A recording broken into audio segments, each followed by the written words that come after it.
in with us. We're still waiting for that rain in Phoenix, but hopefully we're going to get some rain this week. I just wanted to pick up kind of where we left off yesterday. We talked about filters and how we hear things with certain filters. Sometimes those filters cause us to have strife with one another, to have issues with each other, and to really struggle through how we're getting to a place where we can all be together. Because let's be real, everywhere we've been looking lately, everywhere we turn, it feels like there's animosity, there is strife. I made a big mistake yesterday, and I went on my Facebook feed, and I spent a little bit too much time reading arguments. Literally, people slinging things at each other, people talking to priests talking to lay people as though they're morons, and the lay people commenting back, I can't believe you're a priest. Priests shouldn't act like this. And really just like horrible discourse, no actual discussion, all about conversations that theoretically we would be unified on, that we theoretically would come together. We hear in St. Paul's letter to the Galatians kind of the roadmap for this unity that we're all seeking. He says, as many of you as were baptized into Christ have put on Christ. There is neither Jew nor Greek. There is neither slave nor free. There is neither male nor female. You are all one in Christ Jesus. As many as are baptized into Christ have put on Christ.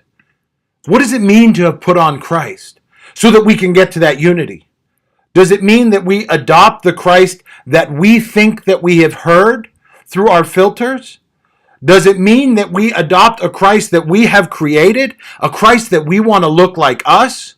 Or does it really mean that we are called to put on Christ, meaning we are called to live his life? We are called to live our lives the way that he lived his, which is completely giving yourself over for the sake of another person. What we at the Warrior Saints movement call crucifixional living, right?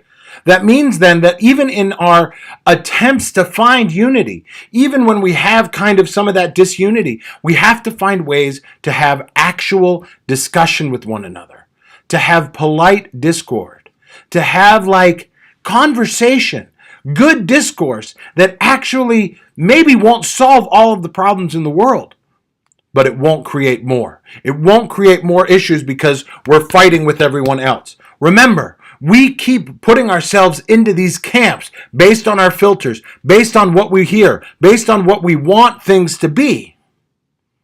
Christ is saying there is no camps. There are no camps. There is no division. There is neither Jew or Greek. Two groups in the early church that St. Paul was bringing together, or really attempting to bring together into one church.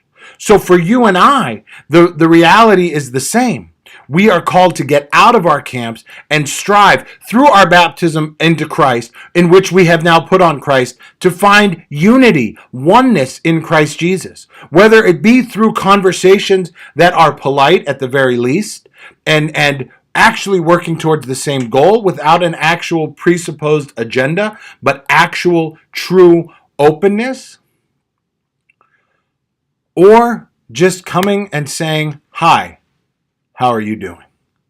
We talk a lot about how we can get over these things and how we can conquer the divide that is seeming to actually continue to rip people apart, so that we can actually get to unity in a series on our Way of the Warrior Saint video library called Conquering the Divide, where we talk about all of these different topics and a wide range more, that actually topics that really are pulling people apart, finding ways to get over it so that we can come back together and have that unity in Christ. And I want you to have that for yourself. I want you to find that. So visit us, warriorsaints.org. Get on the Way of the Warrior Saint. Get yourself that video library so that you can find our Conquering the Divide series and find ways to wrestle with this stuff so that you can yourselves become an agent of unity, not someone who is bringing further discord. Discord, divisiveness, division, whatever the word might be. My brain isn't always firing on full cylinders on a Tuesday morning. But so that you can get through that, finding peace, harmony, and ultimately unity with one another. Until we see you tomorrow, keep walking on the way of the warrior saint.